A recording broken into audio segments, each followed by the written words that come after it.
আছেন। আসলে আমার উদ্দেশ্য ছিল জনগণের পাশে দাঁড়িয়ে কাজ করা। আজকে যে মেডেলটি পেলাম এটা শুধু আমি একা আমি বললে হবে না, এটা সৈয়দাবাদের জনগণ আমাকে সহায়তা করেছে বলেই আজকে আমি স্বর্ণপদকটি পেয়েছি।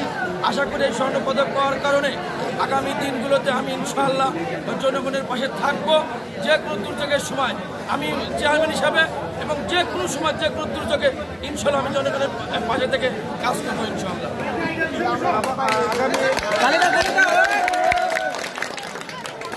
আপনাদের আসলে সময় শেষের দিকে আগামী 11 এপ্রিল প্রথম ধাপের নির্বাচন অনুষ্ঠিত হতে যাচ্ছে ইউনিয়ন পরিষদ।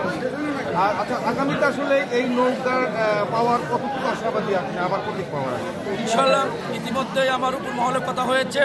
ওনারা আমি আশাবাদী যে আগামী যে ইউনিয়ন পরিষদ নির্বাচন হবে মে মাসে, সেই নির্বাচনে ইনশাআল্লাহ জননেত্রী শেখ হাসিনার কাছে গোয়েন্দা রিপোর্টের মাধ্যমে কিন্তু আজকে আমি স্বর্ণপদক পেয়েছি। এই গোয়েন্দা রিপোর্টে কিন্তু জননেত্রী শেখ হাসিনার কাছে আছে।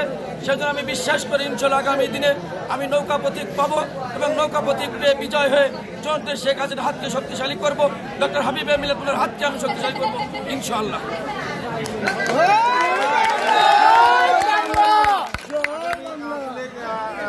চেয়ারম্যান আগামীতে আবারও যদি আপনি নির্বাচিত হন, সেক্ষেত্রে আপনার যে অসমাপ্ত কাজগুলো রয়েছে সেগুলোর কি অবস্থা? আসলে আপনাকে ধন্যবাদ জানাই যে আপনি যে প্রশ্নটি করেছেন।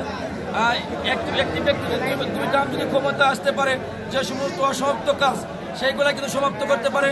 আমি যে প্ল্যানগুলো করেছি আগামী দিনে যদি আমি নির্বাচন হতে পারি, আমার সেই মাস্টার প্ল্যান যদি কাজ করতে পারি, ইনশাআল্লাহ সৈয়দাবাদকে স্বয়ংসম্পূর্ণ উন্নয়ন করতে পারবো এবং সৈয়দাবাদ একটা ডিজিটাল ইউনিয়ন হিসেবে আমি গড়ে তুলতে পারবো ইনশাআল্লাহ।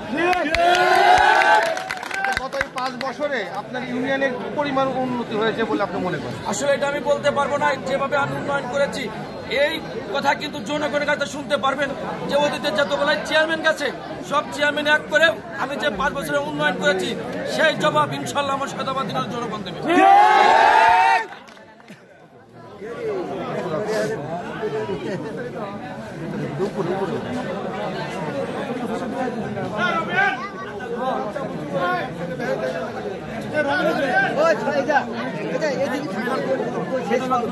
ওই মেডেলগুলো মেডেলগুলো দেন তো আমাকে। কেসটা নিয়ে এসেন। সোহাগ